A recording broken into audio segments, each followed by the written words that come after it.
자, 여러분들 교재 29페이지 보면 공인중개사 시험제도 부분이 있습니다. 요거에 대해서 한번 살펴보도록 하죠. 자, 공인중개사 시험제도. 공인중개사 시험은 1985년도에 1회 시험이 있었어요. 제가 맨 앞에 강의, 연역 부분 강의하면서 잠깐 한번 설명드렸을 겁니다. 그때는 일주일만 공부하면 됐던 시험이에요. 그래서 가끔씩 여러분들 주변에 1회 합격자 혹시 보세요. 1회 합격자분들 먼저 나이 좀 조금 이제 드셨겠지만 1회 합격자분들이 맨날 지금도 떠들고 다닌답니다. 그거 일주일만 공부하면 합격할 걸 뭘 그렇게 힘들게 공부하느냐라고 하는데 벌써 몇 회가 된 거예요? 31회째. 여러분들 31회째 공부하고 있죠? 횟수가 그만큼 되면서 자, 근데 이전에 총칙 부분에서 공부했던 거 보세요. 공신력 높아졌죠? 그러면서 어떻게 된다? 자격증에 대한 공신력도 상당히 높아진 거예요. 그래서 지금은 여러분들이 적어도 1년은 공부를 해 주시면 됩니다. 제가 누차 강조하지만 자, 제 강의, 제가 얘기한 대로 공부하는 방법대로 공부하면 거의 다 점수가 나와요. 자, 이 동영상 듣고 반드시 뭐를 읽어라? 교재를 읽어라. 동영상 듣고 교재 읽고, 동영상 듣고 교재 읽고, 동영상 듣는 시간에 이제 교재를 2번 정도 읽게 되면 동영상 듣는 시간에 반만 투자하면 교재를 통째로 읽을 수가 있습니다. 그렇게 해줘야지만 돼요. 자, 그러면 이제 이 공인중개사 시험을 누가 시행하느냐 하는 부분이 시험 시행 기관입니다. 자, 그러면 시험 시행 기관은 자, 원칙적 시험 시행 기관과 자, 여기서 시험 시행 기관, 시험 시행 기관이 있는데 이 시험 시행 기관은 원칙적 시험 시행 기관과 그 다음에 예외적 시험 시행 기관이 있어요. 자, 원칙적 시험 시행 기관은 누구냐? 자, 원칙적 시험 시행 기관은 누구다? 일단은 시도지사입니다. 그래서 자, 공인중개사가 되고자 하는 자는 누가 시행하는 시험에? 시도지사가 시행하는 시험에 합격해야 한다 그랬어요. 자, 다시 한번. 공인중개사가 되고자 하는 자는 누가 시행하는 시험? 시도지사가 시행하는 시험에 합격해야 된다. 라고 해서, 자, 얘가, 시도지사가 원칙적 시험 시행이 되는 거예요. 자, 그러면 예외적 시험 시행견으로서 뭐가 있냐면 국토교통장관입니다. 국토교통부 장관이 있는데, 자, 국토교통장관이 시험 수준의 균형 유지 등을 위해서, 자, 시험 수준의 균형 유지 등을 위해서 국토교통장관이, 자, 직접 시험을 출제할 수도 있고요. 또 직접 시험을 시행할 수 있습니다. 출제할 수도 있고 시행도 할 수 있다. 그래서 이 원칙적 시험 시행기관은 시도지사와 예외적 시험 시행은 국토교통부를 묶어서 예전에는 얘네들이 합작해가지고 합니다. 시행은 누가 하고요? 시도지사가 해요. 시도지사가 하고 출제는 누가 하냐면 국토교통부 장관이 했었습니다. 그래서 12회 때까지 어떻게 됐냐면 시험을 서울 같은 경우는요. 시험 접수를 구청에서 접수했었어요. 그래서 구청에 옛날에는 인터넷 접수 없었죠? 그래서 구청에 가서 원서를 직접적으로 손으로 이렇게 써가지고 그 다음에 가면 처리는 이렇게 찍어주고 했었어요. 그리고 출제는 국토교통장관이 하고 뭐 이렇게 했었거든요. 자, 그런데 이네들이 하기가 귀찮죠. 공무원들이 지금 나도 내일 바빠 죽겠는데 공인중개사 시험 접수한답시고 공무원 오지요. 그때 이제 그 옛날에는 뭐 누가 있었냐면 지금은 공익이라고 했었는데 예전에 아마 방위라고 있었을 거야 아마. 그런 사람들 다 불러다가 놓고 접수하고 막 그랬거든요. 그래서 이게 귀찮으니까 이런 시험을 뭐 한다? 위탁을 하게 됩니다. 자, 위탁권자는 시험 시행 기관의 장인데 시험 시행 기관에 장하면 누구냐면 시도지사 또는 국토교통장관이야. 자, 시험 시행 기관에 장하면 누굴 얘기한다? 시도지사 또는 국토교통장관을 얘기한다. 자, 그러면 얘네들이 어떻게 된 거예요? 둘 묶어서 왜 시험 시행 기관의 장이라고 구분을 해 놓느냐? 얘네들이요. 자, 일단 위탁을 시도지사가 한다라고 표현한다면 국장이 할 때는 위탁 근거 규정 없죠. 국장이 한다고 하면 얘가 할 때 위탁 근거 규정이 없죠. 그래서 궁여지책으로 만든 용어가 시험시행기관의 장이에요. 그러면 시험시행기관의 장이 하는데 어디다가 위탁할 수 있다? 공기업, 그 다음에 준정부기관이나 아니면 공인중개사협회. 자, 공기업하면 여러분들이 세부적으로 뭐 알 필요 없이요. 공기업하면 뭘 기억해요? 공사 기억하면 돼요. 자, 공기업하면 뭘 기억한다? 공사, 토지주택공사 뭐 이런 거죠. 토지주택공사 이런 공사는 공기업으로 기억하면 되겠고, 준정부기관. 자, 이 준정부기관 하면 뭐죠? 이거는 공단이 기억하면 돼요. 자, 공단 뭐가 있어요? 여러분들이 아는 공단, 국민연금공단. 국민연금공단 들어보셨죠? 자, 그 다음에 여러분들이 또 잘 아는 거, 산업인력공단. 바로 이 공단이 정부기관의 산하기관이에요. 그래서 이런 국민연금공단이라든가 그 다음에 산업인력공단에 근무하는 사람들을 뭐로 표현한다? 준공무원이라고 표현하는 거예요. 자, 바로 여기에다가 위탁될 수 있고요. 자, 근데 지금 현재 어디다 위탁되어 있죠? 산업인력공단에 위탁되어 있습니다. 그러면 이제 어디다 위탁될 수 있다? 공인중개사 협회에 위탁되어질 수도 있습니다. 공인중개사 협회에 위탁되어질 수 있는데, 자, 공인중개사 협회에 위탁되면 시험 문제가 어렵게 나올까요? 쉽게 나올까요? 시험 문제가 어렵게 나옵니다. 대표적인 케이스가 바로 여러분이 여러분들 강의 들으신 분 중에 혹시 자격증 가시고 계실지 모르겠는데요. 아니면 뭐 많이 들어봤을 거예요. 주택관리사보라는 자격증이 있습니다. 이 주택관리사, 그러니까 저는 줄여서 주택관리사라고 표현하는데, 이 주택관리사 자격증이 시험이 지금 현재 주택관리협회에 위탁되어 있습니다. 물론 시행은 이거 뭡니까? 산업인력공단에서 하지만 출제권이 거기로 넘어가 있어요. 그러면서 시험 문제가 상당히 어렵게 나오는 부분이 있어요. 그래서 자, 여기서는 일단 여기 협회에 위탁, 공인중개사협회에 위탁된다면 되게 어렵게 나올 수 있습니다. 그러니까 언젠간 이쪽으로 넘어갈 거예요. 그러니까 이쪽으로 넘어가기 전에 열심히 어떻게 하라? 공부하시라. 자, 그래서 이렇게 위탁하게 되면 관보에 고시를 하도록 하고 있죠. 자, 그러면 응시 자격 있죠? 응시 자격은 나이불문, 국적불문. 나이불문 누구도 썼어요? 나이불문 누구도 볼 수 있다. 미성년자 볼 수 있죠. 국적불문 누구도 볼 수 있어요. 외국인도 볼 수 있죠. 자, 미성년자 볼 수 있고요. 외국인도 다 시험에 응시할 수 있습니다. 그러면 이제 응시가 불가능한 자, 응시 불가능자를 보죠. 응시 불가능한 자는 누가 있었죠? 자, 공인중개사 자격이 취소되면 3년간, 그 다음에 부정행위자는 몇 년간? 5년간. 그 시험을 무효로 하고 무효 처분을 받은 날부터 5년간 이렇게 됩니다. 자, 공인중개사 자격이 취소되면,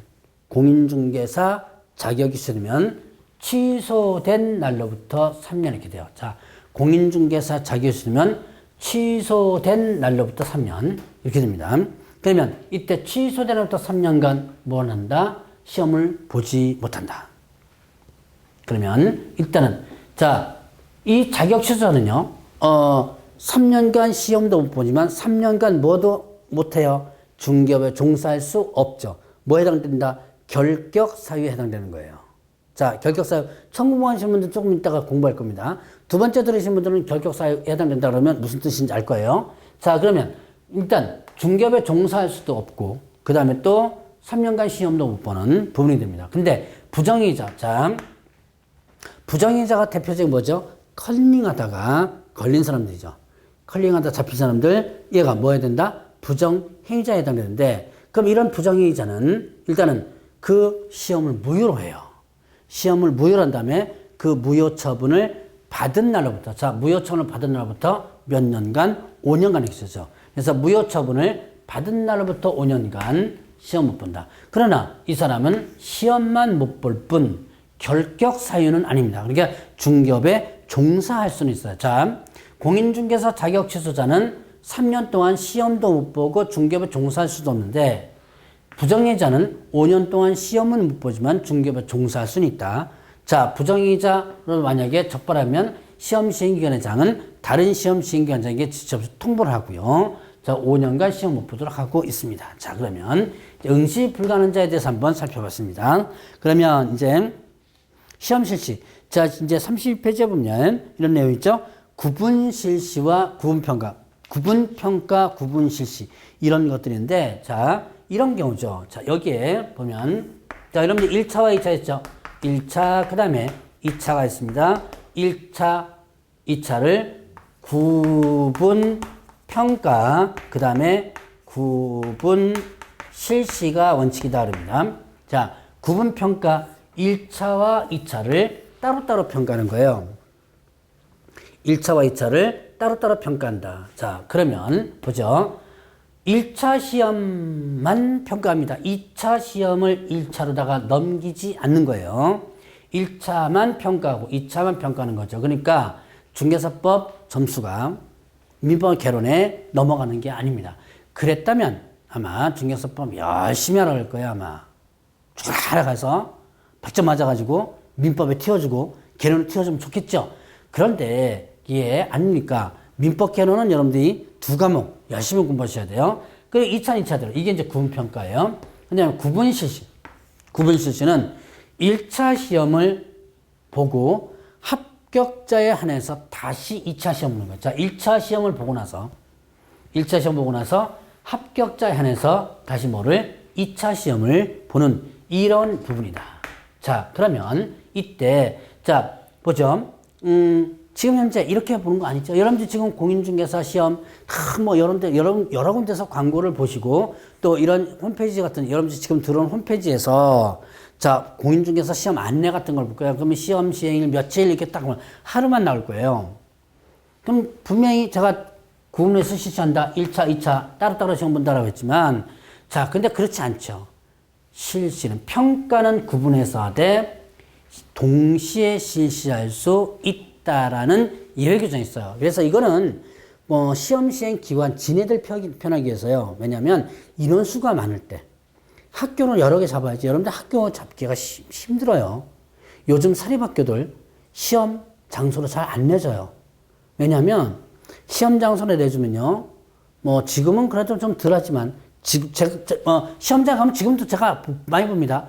자, 그 학교 화단에서 담배 피죠. 뭐 침 뱉죠. 뭐 그건 누가 다 치워야 돼요. 나중에 학생들이 요즘 학생들 그거 했다가 난리 나지만 이제 청소 대행하는 사람 와서 치우고 그러다 보니까 귀찮은 거예요. 옛날 같은 경우는 학생들이 다 치웠어요. 월요일날 조회 탁 하면서 우르르 해가지고 다 치우고 그랬거든요. 이게 학교를 잘 안 빌려주고 그러니까 한꺼번에 모든 것을 해치우려고 동시실시라는 카드를 뽑은 겁니다. 자, 그래서 평가는 구분해서 하되 동시에 실시할 수 있다라는 것이 있고요. 자, 동시 실시하다 보니까 1차 시험이 불합격되는데 2차 시험은 또 합격점이 올라오죠. 이거는 시험 무효입니다. 1차가 돼야지만 2차가 인정되는 거죠. 자, 1차 시험 불합격한 자 2차 시험 무효고요. 그 다음에 또 이제 이런 경우 있죠. 자, 1차 시험 합격했어요. 2차 안 됐습니다. 그럼 어떻게 된다? 이때는 1차 시험 합격한 자는 다음 회 시험에 2차 시험을 면제하게 된다. 1차 시험을 면제, 다음 회 시험에 뭘 면제? 1차 시험 면제한다. 이런 내용들이 있습니다. 자, 그러면 이제 이렇게 해서 시험에 대해서 부분을 한번 보는데요. 자, 시험 방법을 한번 볼까요? 여러분들 32페이지에 이런 내용이 있죠? 1차 시험은 선택형을 원칙으로 하되 주관식 또는 단답형, 기평을 가미할 수 있다. 1차는 선택형이 원칙이고 주관식, 단답형 또는 기평, 괄호치기. 지금은 때 괄호치기 안 나와요. 왜냐하면 채점하기 힘들어서. 2차 시험은 논문형을 원칙으로 하되 주관식, 단답형 또는 기평 가미할 수 있다. 2차 시험은 논문형 나온다 그래요. 근데 여러분들이 논문형 지금 전혀 없죠. 이유는 바로 뭐냐? 바로 여러분들이 1차 시험과 2차 시험을 동시에 시행할 때는 그때는요. 뭘 할 수 있다? 2차도 선택형으로 할 수 있다는 예외 규정 때문에 그렇다라는 것입니다. 자, 그러면 이제 출제위원 있죠? 출제위원은 시험 문제를 출제하거나 선정, 검토, 채점을 담당하죠. 자, 출제위원은 어떤 사람이다? 시험 문제를 출제하거나 선정, 검토, 채점을 담당할 자를 출제위원회라는데 이 출제위원은 자, 부동산 중개무 관련해서 학식과 경험이 풍부한 자 중에서 누가 임명 위촉하냐면 시험시행기관의 장이, 시험시행기관의 장이 학식과 경험이 풍부한 사람 중에서 임명 또는 위촉하게 돼요. 자, 그럼 시험시행기관의 장하면 뭐죠? 시험시행기관의 장, 시도지사 또는 국토교통부 장관을 얘기한다 그랬죠. 그리고 출제위원으로서 임명 위촉된 자가 자, 시험시행기관의 장이 요구하는 출제 선정부터 채점서 유의사항 준수를 성실히 행해줘야 되고요. 자, 그 다음에 출제위원하면 수당, 여비 지급할 수 있죠. 그 다음에 자, 이렇게 성실히 이행해줘야 되는데 이행하지 않고 신뢰도를 크게 떨어뜨린 행위를 한 출제위원이 있더라 라고 한다면 이때는 어떻게 돼요? 그 명단을 다른 시험시행기관의 장이나 또 출제위원회 소속한 기관장에게 통보하고요. 그리고 나서 또 몇 년간 출제하지 못하도록 하냐면 5년간. 자, 출제위원으로서 임명 귀촉해서는 안 된다라고 나옵니다. 자, 그러면 이제 시험 시행. 자, 시험은 매년 1회 이상 시행한다고 합니다. 자, 다시 1회 시행한다가 아니라 1회 이상 시행한다 그래요. 자, 그러면 이때 다만 자, 시험 시행에 대한 시험을 실시하기 어려운 부득이한 사항이 있는 경우에 공인중개사 정책심의위원회, 자, 공인중 정책심의는 의결을 거쳐서 당연도 시험 실시하지 않을 수 있다는 겁니다. 자, 공인중개사 정책심의위원회 의결을 거친다고 하는 것이 자, 앞에 부분 하나 나오는데 국토교통부 장관이 직접 시행할 때, 국토교통부 장관이 직접 시행할 때 공인중개사 정책심의위원회 의결을 거친다 그러고요. 또 이제 여기서 당연대 시험 실시하지 않을 때도 마찬가지로 공인중개사 정책심의위원회 의결을 거친다라고 합니다. 자, 그러면 일단 시험 시행은 일단 공고해야죠. 자, 개략적 사항을 공고하는데 매년 2월 28일까지, 자, 매년 2월 28일까지 공고를 하게 됩니다. 뭘 공고하냐면 시험 예정 일시라든가 그 다음에 방법 이런 것들 개략적 사항을 일단 매년 자 조심할 건 매년 2월 28일 날 공고하는 게 아니에요. 매월 2월 28일까지 공고를 한다.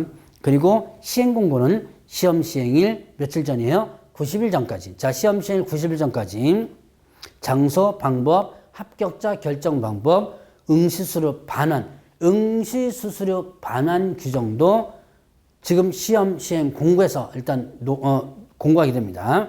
자, 이렇게 공고합니다. 그러니까 개략적 사항은 매년 2월 28일까지, 시행 공고는 언제까지? 언제? 90일 전까지 하는 거죠. 그러면 응시하고자 하는 자는 응시원서를 제출해 줘야 되고요. 응시하고자 할 때는 뭐한다? 응시수를 납부하는데 응시수를 납부 부분이 있죠. 다음 응시 수수료를 납부하는데 자, 요거를 한번 지우고 여기다가 한번 해볼까요? 자, 시험 시행기간 옆에다가 한번 해보겠습니다. 자, 응시수수료. 응시수수료가 있는데요. 원칙은 지자체의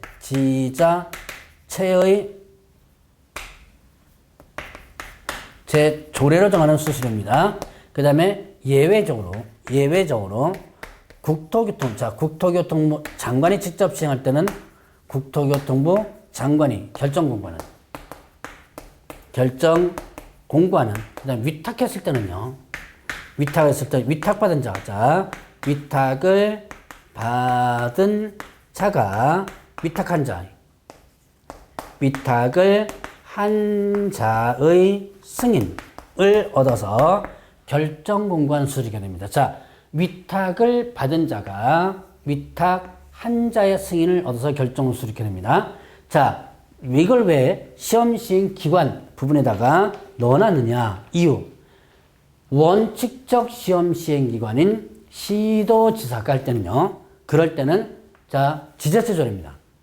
지자체 조례니까 시도 조례겠죠. 그다음에 국토교통부 장관이 직접 시행할 수 있다고 그랬죠. 그래서 이때는 국토교통부 장관이 결정 공고는 위탁했을 때는 위탁을 받은 자가 한 자의 선이었습니다. 위탁을 받은 자가 한 자예요.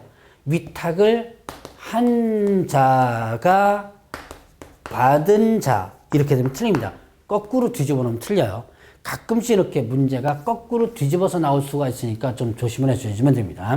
이렇게 응시를 납부를 했는데 응시 의사를 처리하는 경우에는 전부 또는 일부에 대해서 반환하여야 한다고 했습니다. 전부를 반환해야 한다 틀려요. 일부를 반환한다 틀려요. 전부 반환 규정도 있고 일부 반환 규정도 있는데 이때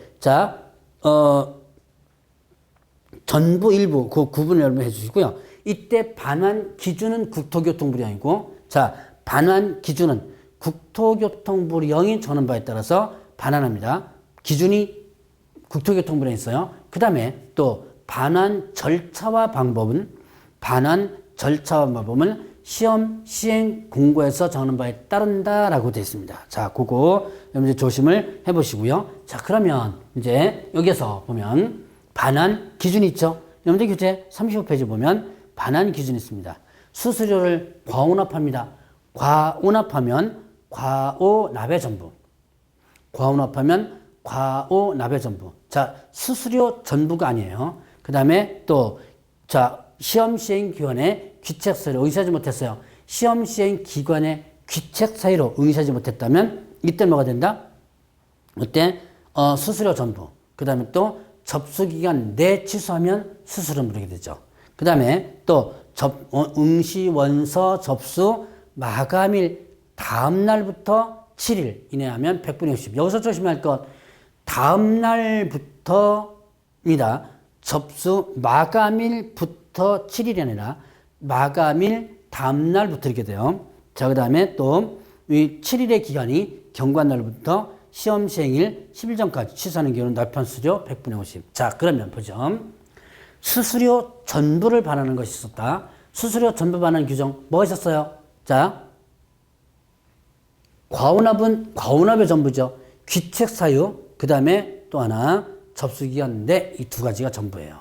그 다음에 네 번째도 조심할 건 마감일부터가 아니라 마감일 다음날부터 이렇게 돼 있고요. 그거 여러분들 조심을 해보시기 바랍니다. 그럼 이제 합격자 결정인데 일반적인 합격자 결정은 1차, 2차 각각 구분해서 하죠. 구분을 해서 각 과목별 40점 이상 그리고 평균 60점 이렇게 됩니다. 그래서 각 과목별 40점 이상 평균 60점 이상 해가지고 각각 1차, 2차 따로따로 하는 거예요. 합격자를 하는데 여기에서 이제 예외적인 부분이 있습니다. 선발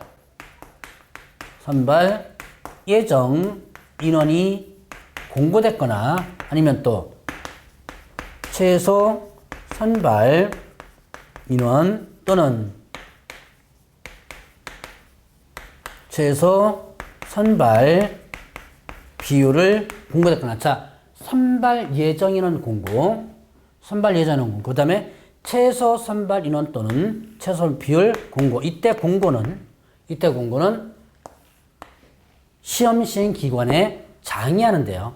시험 시행일에 장의하는데 이때 공인중개사 정책심의원회 의결을 거친다고 합니다. 공인중개사 정책심의원 의결을 거쳐서 이렇게 공부를 한다라고 합니다. 그러면 공인중개사 정책심의원 의결을 거친 데는 3개 있었죠. 국장이 직접 시행할 때, 당인도 시험 실시하지 않을 때, 이렇게 공고할 때 3가지입니다. 그럼 이 선발 예정인원 공고는, 이거는, 올해 3,000명 뽑겠다, 이런 식으로, 3,000명 뽑겠다, 이런 식으로 공고하는 거예요. 인원수를 제한하는 거죠. 그럼 이렇게 3,000명 뽑겠다라고 공고합니다. 이건 9회 때 실제로 있었던 겁니다. 8회 때 2,000명, 9회 때 3,000명, 이렇게 됐거든요. 그리고 10회 때부터 이제 현재처럼 평균 60점을 다 합격시켜주는 거예요. 그 10회 때가 언제냐면 99년도 IMF 때입니다. 그 IMF 때부터 이제 이 공인중개사 자격증이 급격하게 들어가기 시작하는 거예요. 그래서 이렇게 선발 예정 인원 공고 부분에서 보면 3,000명 뽑겠다라고 공고를 합니다. 그럼 1차 시험은 절대평가입니다. 각각 40점, 평균 60점. 1차 시험은 절대평가로서 각각 40점, 평균 60점이면 합격을 하고요. 2차 예안에서 이렇게 합니다. 2차 예안에서 각 과목별 40점 이상인 자 중에서 고득점자, 고득점자 순으로 합격자 결정한다고 했어요. 자, 보면, 자, 이렇게 3,000명께도 공부했습니다. 그럼 1차는 그냥 다 60점 합격시켜주고요. 2차에 한해서 각각 40점 이상 중에서 고득점자 순으로 합격자를 결정하게 되는데, 1등부터 몇 등까지예요? 3,000등까지 뽑아놓은 거죠. 그리고 이제 3,000등에서 동점자는 모두 합격자 처리합니다. 자, 그러면 60점이 넘더라도 그 3,000등 안에 못 들면 다 떨어지는 거예요. 그래서 참고적으로 9회 때 같은 경우 3,000명 뽑겠다고 했는데 이제 이때는 상대평가니까 커트라인이 있겠죠. 커트라인이 75점대였습니다. 자, 정확히는 75점 몇 점이라고는 일단은 잘 모르겠지만 75점대로 제가 알고 있어요. 자, 어쨌든 이렇게 선발 예정인원 공고는 인원수를 자르는 거예요. 그런데 최소 선발 인원 또는 최소 선발 비율 공고입니다. 최소한 인원수를 보장해 줍니다. 자, 최소 선발 인원 10,000명 공고했어요. 최소 선발 비율 어떻게 한다? 응시자 대비 15%, 2차 시험 응시자 15% 뽑아주겠다 인 거죠. 요 15%가 15회 추가 시험과 16개 시험에서 실제로 봤던 건데, 자, 이건 뭐냐면 최소한의 인원수를 보장해 주는 거예요. 올해는 최소한 몇 명 뽑겠다? 10,000명은 뽑겠다. 그럼 이렇게 해서 최소한 10,000명 뽑겠다 했습니다. 만약에 15,000 나왔어요. 60점 합격자가 합격이에요. 20,000명 나와도 합격이에요. 30,000명은 합격인 거예요. 왜냐? 최소한 10,000명 뽑겠다 그랬으니까. 근데 언제 이렇게 써먹느냐? 자, 합격자가 5,000명밖에 안 나온 거예요. 시험 문제 어려가지고. 근데 올해는 최소한 몇 명 뽑아주겠다? 10,000명은 뽑아주겠다라고 약속했죠? 뽑아주는 거예요. 자, 5,000명 됐으니까 60점이 안 되더라도 6점 안 된 사람 중에서 5,000명을 끌어올려가지고 몇 명을 10,000명을 뽑아주겠다라고 하는 제도가 이 제도입니다. 그럼 이거는 60점이 안 되더라도 합격할 수 있는 여지가 있는 거죠. 자, 이렇게 지금 의미를 일단 파악하고요. 넘어가면 됩니다. 자, 그러면 이제 합격자 결정범에서는 합격자 결정됐죠? 합격자 공고해요. 합격자 공고는 시험 시행 기관의 장이 공고를 하게 되는데, 결정된 때 그냥 공고한다 그랬어요. 언제까지 공고한다라고 일단 규정 안 했습니다. 그럼 합격자를 공고하면 이제 자격증을 교부하는데, 이때 자격증은 누가 교부한다? 시도지사가 교부한다. 자, 자격증은 누가 교부? 시도지사가 교부한다. 여러분들 구분을 해놓으셔야 돼요. 무조건 시도지사가 교부합니다. 자, 시도지사가 시행해도 시도지사, 국장이 시행해도 시도지사, 위탁해도 시도지사가 교부한다. 자, 그리고 일단 자격증 교부할 때 합격자 공고일로부터 1월 이내, 합격자 공고일로부터 1월 이내 일단은 교부대장 기재하고, 이때 교부대장 기재하고 교부하는데, 교부대장은 전자적 처리가 가능한 방법으로 관리하라라고 되어 있어요. 자, 그리고 또 이제 자격증 재교부 있죠? 잊어버리거나 못 쓰게 된 경우 자격증 재교부하는데 누구한테 재교부 신청하냐면 그 교부한 시도지사. 자, 자격증을 잊어버리거나 자격증이 못 쓰게 됐을 때 재교부 신청할 수 있다고 했습니다. 이때 뭐란다? 재교부 신청은 누구한테 재교부 신청하냐면 교부한 시도지사에게 재교부 신청하고요. 재교부 신청할 때도 지방자치단체 조례정은 수수료 내요. 근데 지자체 조례정은 수수료 내는데 이 자격증 재교부 규정을 위탁할 수가 있습니다. 위탁해도 위탁받은 자가 함자에 승인받아서 결정으로 수수료를 내게 된다라고 보시면 됩니다. 자, 그러면 이제 자격증 양도되어 유사명칭 사용 문제 보죠. 자격증에 대해서 양도되어 그 다음에 양수. 자격증 양도대 양수 규정 보죠. 자격증. 자, 공인중개사는 다른 사람에게 자기의 성명을 사용해서 업무를 하게 하거나 자격증 양도대에서는 안 된다고 나옵니다. 그리고 누구든지 자격증을 받아서 업무에서는 안 된다고 나와요. 자, 만약에 자격증 양도대 하면 어떻게 된다? 자격이 어떻게 되고요? 수수입니다. 그 다음에 형벌 1년 이하 직장 들어오면. 자, 자격증 빌려주는 거죠. 이때 자격증 빌려주는 것은 그 사람이 이 자격증을 받아서 업무를 할 목적인 것을 알면서도 자격증을 빌려주는 것이고요. 자격증 없는 사람이 빌려주는 것뿐만 아니라 자격증 있는 사람이 빌려주는 것도 당연히 자격증 양도대에 해당되는 거죠. 자격증 빌려줬다가 걸리면 자격이 어떻게 되고 취소되고 1년 이하 징역 또 1천원 벌금 이렇게 된 거예요. 자, 그리고 양수 일단 하죠. 준 자뿐만 아니라 받은 자도 1다시 이렇게 되죠. 자, 그러면 이런 경우 있어요. 단지 몇 건에 대해서만 업무를 하고 다른 사람 넘겼다. 라고 하면 또 이것도 양도대에 해당된다고 합니다. 대부분 동업관계에서 많이 나타나는 현상인데, 자, 이런 거죠. 자, 여기에 지금 A는 공인중개사 자격증이 있습니다. 자격증만 있어요. 돈도 없고 경험도 없어요. B는 공인중개사 자격증이 없습니다. 자격증만 없어요. 돈도 많고 경험도 많아요. 근데 이 자격증이 없으니까 일을 하려면 얘를 끌어들여야죠. 그래서 이렇게 해서 동업을 하는 거예요. 자, 근데 이 자체는 자격증 양도대여가 아닙니다. 동업 자체는 얘가 직접적으로 업무를 한다면 양도대여가 아니에요. 그런데 이제 이런 경우 있죠. 얘가 하면서 단지 몇 건만 하고 얘한테 넘긴 거예요. 그건 뭐가 된다? 자격증 양도대에 해당된다라고 합니다. 형식적으로 한 거기 때문에. 자, 그럼 이제 이런 양도대여 부분 여러분 일단 기억을 해 놓으시고, 그 다음에 유사명칭 사용 금지가 있죠. 유사명칭 금지. 공인중개사가 아닌 자, 공인중개사가 아닌 자는